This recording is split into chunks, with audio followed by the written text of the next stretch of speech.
Assalamualaikum warahmatullahi wabarakatuh. Perkenalkan, kami dari kelompok 3 akan menjelaskan absahan argumen dengan menggunakan metode deduksi. Sebelumnya, perkenalkan, saya Tatiana Ramadhani dengan NIM 3 digit terakhir 193. Oke, selanjutnya perkenalkan nama saya Muhammad Arif Mahmudi dengan NIM 3 digit terakhir 187.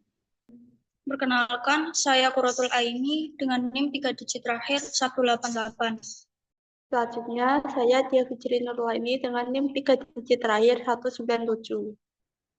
Sebelum kita memahami keabsahan argumen dengan metode deduksi, kita harus tahu apa itu argumen dan keabsahan argumen. Yang pertama, argumen adalah sekumpulan proposisi sedemikian sehingga salah satu dari proposisinya ditegaskan atas dasar proposisi lainnya. Proposisi yang ditegaskan tersebut disebut konklusi, sedangkan yang menegaskan disebut premis. Selanjutnya, keabsahan argumen. Suatu argumen dikatakan sah jika argumen tersebut dinyatakan dalam suatu implikasi sedemikian sehingga premis-premisnya merupakan anteseden, konklusinya merupakan konsekuen, dan implikasi tersebut merupakan implikasi logis. Selanjutnya, ada dua cara untuk membuktikan kesahihan argumen, yaitu dengan tabel kebenaran dan bukti formal. Namun, tabel kebenaran kurang praktis untuk argumen kompleks karena sifatnya mekanis dan tidak memberikan wawasan mendalam. Sebaliknya, bukti formal lebih efektif, singkat, dan memberikan pemahaman lebih baik dengan menggunakan buku bagian atau kesimpulan. Berikut metode deduksi pembuktian formal kesahihan argumen dengan menggunakan aturan penyimpulan sebagai berikut. Yang pertama ada modus ponen, yaitu jika P maka I dengan P, kesimpulannya I. Kedua ada modus tollens, jika P maka I dengan ingkaran I, maka kesimpulannya ingkaran P. Ketiga, silogisme, jika P maka I dengan I maka R, kesimpulannya P maka R. Yang keempat, destruktif silogisme, jika P atau I dengan ingkaran P, kesimpulannya I. Kelima, ada konstruktif dilema, jika P maka I dan jika R maka S, dengan P atau R, kesimpulannya I atau S. Keenam, destruktif dilema, jika P maka I dan R maka S, dengan ingkaran I atau ingkaran S, maka kesimpulannya ingkaran P. Ketujuh, simplikasi P, jika P dan I, kesimpulannya P.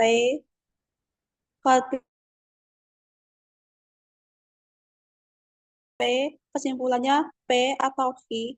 Kesembilan, konjungsi, jika P dengan I, kesimpulannya P dan I. Selanjutnya contoh soal. Buktikan keabsahan argumen di bawah ini. Premis 1, jika klien bersalah, maka piring itu berada di dapur. Premis 2, piring itu tidak di dapur atau Jono melihat piring itu. Premis 3, jika piring itu tidak ada di rumah pada tanggal 10 November, maka Jono tidak melihat piring itu. Premis 4, jika piring itu ada di rumah pada tanggal 10 November, maka piring itu ada di dapur dan sendok berada di gudang. Premis 5, sendok tidak ada di gudang. Kesimpulannya, klien tidak bersalah. Simbolisasi dari pertanyaan di atas, K sebagai klien, saya bersalah, P sebagai piring berada di dapur, J sebagai Jono melihat piring itu, N sebagai piring ada di rumah pada tanggal 10 November, S sendok berada di gudang. Berikut cara membuktikan keabsahan argumen tersebut. K maka P. Selanjutnya negasi P atau J. Negasi N maka negasi J. N maka P dan S. Negasi S. Kesimpulannya negasi K. Langkah kelima, kita lakukan adisi sehingga mendapatkan negasi S atau negasi P. Selanjutnya, langkah 6, dilakukan cara komutatif sehingga didapat negasi P atau negasi S. Langkah ketujuh, menggunakan langkah De Morgan sehingga didapat negasi P dan S. Selanjutnya langkah 4 dan langkah 8 menggunakan modus Tholen sehingga didapatkan negasi N. Selanjutnya langkah 3 dan langkah 9 menggunakan modus Ponen sehingga didapat negasi J.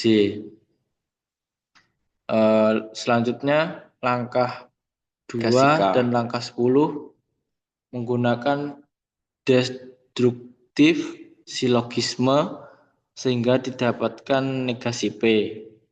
Dan yang terakhir langkah 1 dan langkah 11 menggunakan modus Tholen sehingga didapat negasi K. Jadi argumen tersebut sah. Selanjutnya yaitu kita akan masuk ke soal. Di sini terdapat soal, buktikan keabsahan argumen. Premis pertama, jika menjaga kesehatan gigi, maka akan memiliki kemampuan berbicara, makan, dan senyum dengan percaya diri. Premis kedua, jika menjaga kesehatan gigi, maka resiko penyakit gigi akan berkurang. Premis ketiga, jika resiko penyakit gigi berkurang dan mendukung kemampuan berbicara, makan, dan senyum dengan percaya diri, maka kepercayaan diri akan meningkat. Premis keempat, jika kepercayaan diri meningkat, maka kualitas hidup akan meningkat. Premis kelima, jika kepercayaan diri meningkat, maka kesehatan tubuh terjaga.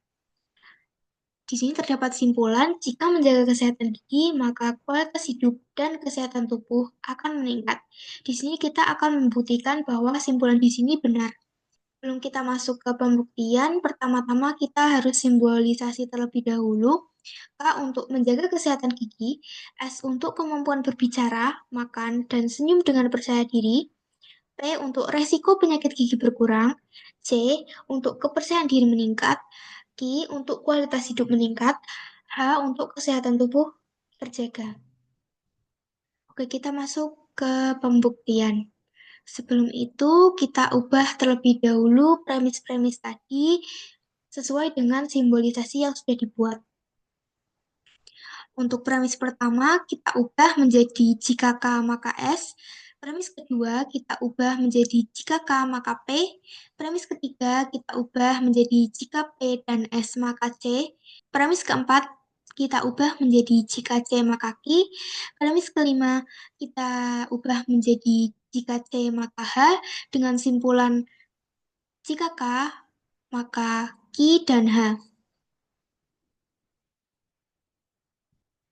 Pertama-tama, premis pertama dan premis kedua kita konjungsi menjadi jika K maka S dan jika K maka P. Kemudian langkah keenam kita implikasi menjadi negasi K atau S dan negasi K atau P.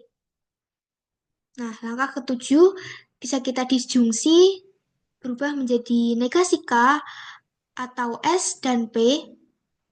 Kemudian langkah 8 kita bisa implikasi berubah menjadi jika K maka S dan P. Nah, langkah ke-9 ini kita lihat bahwa S dan P ini sifatnya komutatif, jadi bisa kita bolak-balik. Berubah menjadi jika K maka P dan S. Kemudian premis ketiga dan langkah ke-10 bisa kita silogisme, berubah menjadi jika K maka C. Kemudian premis 4 dan langkah ke-11 bisa kita modus ponen menjadi jika K maka I. Begitu juga dengan premis 5 dan langkah 11 kita modus ponen juga, berubah menjadi jika K maka H. Nah, di sini kita bisa lihat langkah 12 dan langkah 13 bisa kita konjungsi, berubah menjadi jika K maka Ki dan jika K maka H.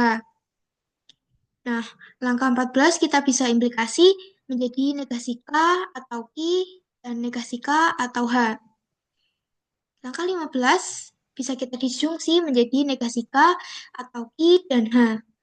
Nah, terakhir langkah 16 bisa kita implikasi berubah menjadi jika K, maka Ki, dan H. Bisa kita lihat langkah 17 ini sudah sama bentuknya dengan simpulan jika K, maka Ki, dan H. Dengan demikian, bisa kita simpulkan bahwa argumen tersebut sah. Demikian pemaparan mengenai keabsahan argumen dengan menggunakan metode deduksi. Semoga materi ini dapat bermanfaat. Sekian, terima kasih dan mohon maaf atas kesalahan yang kami lakukan secara sengaja maupun tidak sengaja. Wassalamualaikum warahmatullahi wabarakatuh.